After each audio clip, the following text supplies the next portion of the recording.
Greetings everyone, it's your boy, the AntMAN here, back at you with another review. Well now, I believe it's time for us to get grouchy with a twitch. Down in the town of Whoville with our boy, the Grinch.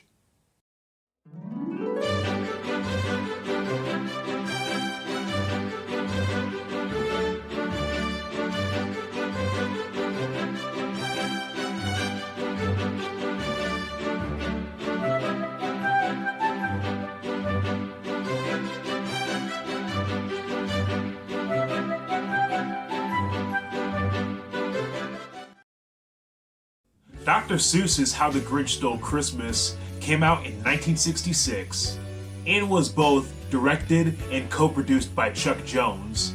Based on the original book of the same name, the special, of course, centers around the Grinch himself, played by Boris Karloff, who lives in a snowy mountain above the town of Whoville.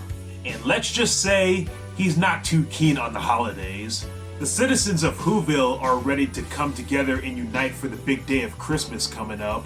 However, the Grinch sees this as an opportunity to steal the joy from Whoville by simply dressing up as Saint Nick himself and stealing away their presents. So that way, he'll supposedly stop Christmas from coming. Or so he thinks.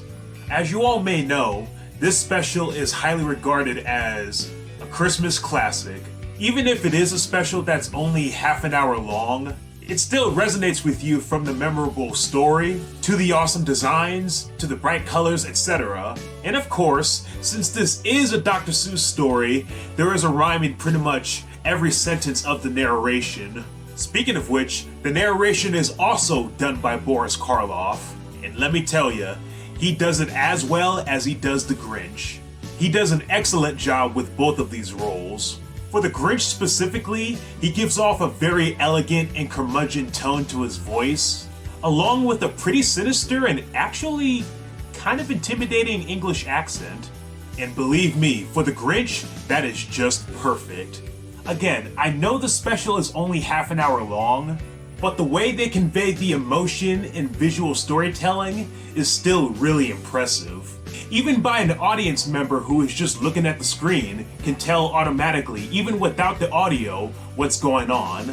As far as designs go, aside from the Grinch, I do find his dog Max to be enjoyable to look at.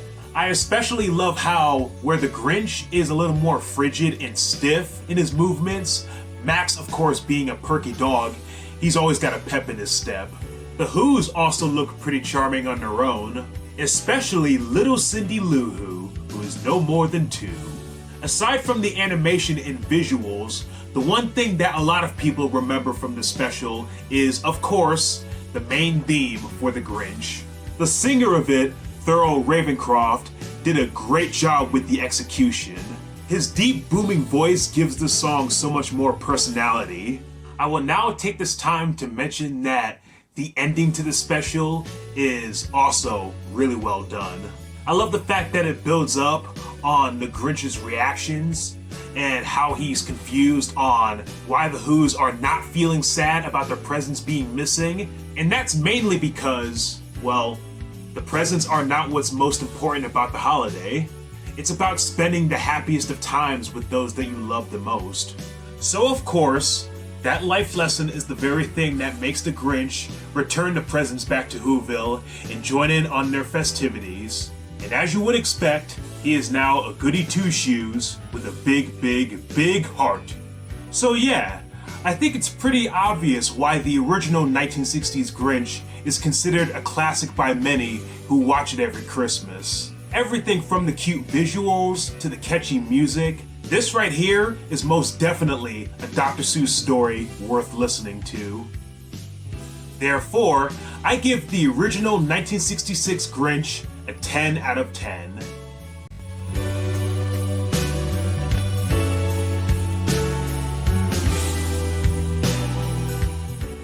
Thank you all so much for watching today's episode. So, since we just touched upon the Grinch's escapades through the style of animation, next time we are technically going to be doing the same thing again, except this time in the style of live action.